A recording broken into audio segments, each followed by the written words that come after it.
নমস্কাৰ আপোনালোক সকলোকে পুনৰবাৰ মোৰ ইউটিউব চেনেল তথা ফেচবুক পেজ পংকজ শ্লিমকালা আন্তৰিকতাৰে স্বাগতম জনাই লৈ আনিছোঁ এই মুহূৰ্তত বনৰীয়া হাতীটোৰ আপডেট খবৰ। গতিকে চাই থাকক সম্পূৰ্ণ ভিডিঅ'টো। ইতিমধ্যে আপোনালোকে সকলোৱে অৱগত হৈছে যে ৰংজুলি আঞ্চলিক বন বিভাগৰ অধীনস্থ ধনুভাঙাত 3 দিন পূৰ্বে এটা আহত অৱস্থাত বনৰীয়া হাতী প্ৰত্যক্ষ কৰা হৈছিল আৰু সেই হাতীটোৰ লেফ্ট সাইডে ভৰিত এডাল কাঁড় লাগি আছিল আৰু তাৰ পৰিপ্ৰেক্ষিততে গুৰুতৰভাৱে আঘাতপ্ৰাপ্ত হৈ বনৰীয়া হাতীটো অনাই বনাই ঘূৰি ফুৰিবলগীয়া হৈছিল আৰু সেই দৃশ্যাংশ আচলতে কোনো এজন লোকে মোবাইলত আবদ্ধ কৰি এৰি দিছিল আৰু তাৰপিছতে সেই খবৰটো বিয়পি পৰে। তাৰপিছতে বন বিভাগে সেই বনৰীয়া হাতীটোক উদ্ধাৰ কৰি চিকিৎসা কৰাৰ বাবে তেওঁলোকে উঠি পৰি লগা পৰিলক্ষিত হয়, কিন্তু বৰ্তমানলৈকে হাতীটোক উদ্ধাৰ কৰিব পৰা হোৱা নাই। ইতিমধ্যে মানাহ ৰাষ্ট্ৰীয় উদ্যানৰ পৰা চিকিৎসকৰ এটি দল মোতায়েন কৰা হৈছিল 3 দিন পূৰ্বে আৰু তাৰপিছত তেওঁলোকে আহি উপস্থিত হৈছে আৰু আজি এই মুহূৰ্তৰ দৃশ্যাংশ আপোনালোকে স্ক্ৰীনত প্ৰত্যক্ষ কৰিছে। ড্ৰোনৰ সহায়ত যিহেতু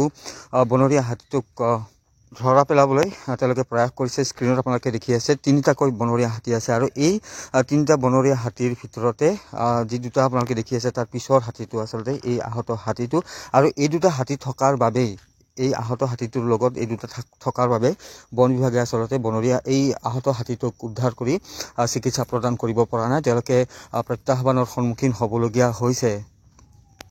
ইতিমধ্যে আপোনালোকে জানিছে যে মানাহ ৰাষ্ট্ৰীয় উদ্যানৰ পৰা চিকিৎসকৰ দল আহি উপস্থিত হৈছে আৰু তেওঁলোকে হাতীটোক ট্ৰেংকুলাইজ কৰি চিকিৎসা প্ৰদানৰ বাবে তেওঁলোকৰ যি অভিযান সেই অভিযান অব্যাহত ৰাখিছে আৰু যোৱাকালিও বনৰীয়া হাতীটোক চিকিৎসা কৰাৰ বাবে তেওঁলোকে যি অভিযান সেই অভিযান চলাইছিল, কিন্তু পিছবেলাত বৰষুণ আহিল আৰু বৰষুণ অহাৰ পৰিপ্ৰেক্ষিততে তেওঁলোকৰ যি সেই অভিযান আছিল সেই অভিযান তেওঁলোকে সামৰণি মাৰিবলগীয়া হয়। কিন্তু আজি ৰাতিপুৱাৰ ভাগৰ পৰা পুনৰবাৰ এই বনৰীয়া হাতীটোক উদ্ধাৰ কৰি চিকিৎসা প্ৰদানৰ বাবে তেওঁলোকৰ যি অভিযান সেই অভিযান আৰম্ভ কৰিছে। ড্ৰোনৰ সহায়ত বনৰীয়া হাতীটো কেইটাৰ আচলতে অৱস্থিতি ধৰা পেলাবলৈ তেওঁলোকে চেষ্টা অব্যাহত ৰাখিছে। আৰু স্ক্ৰীনত আপোনালোকে দেখি আছে 3টাকৈ বনৰীয়া হাতী আৰু আগত সন্মুখত আপোনালোকে দেখি আছে ৰাইট চাইডে 2টা হাতী আছে। সেই দুটা আচলতে ঘৰচীয়া হাতী আৰু সেই হাতী দুটাৰ জৰিয়তে এই বনৰীয়া হাতীটোক ধৰাৰ বাবে তেওঁলোকে প্ৰয়াস কৰি আছে।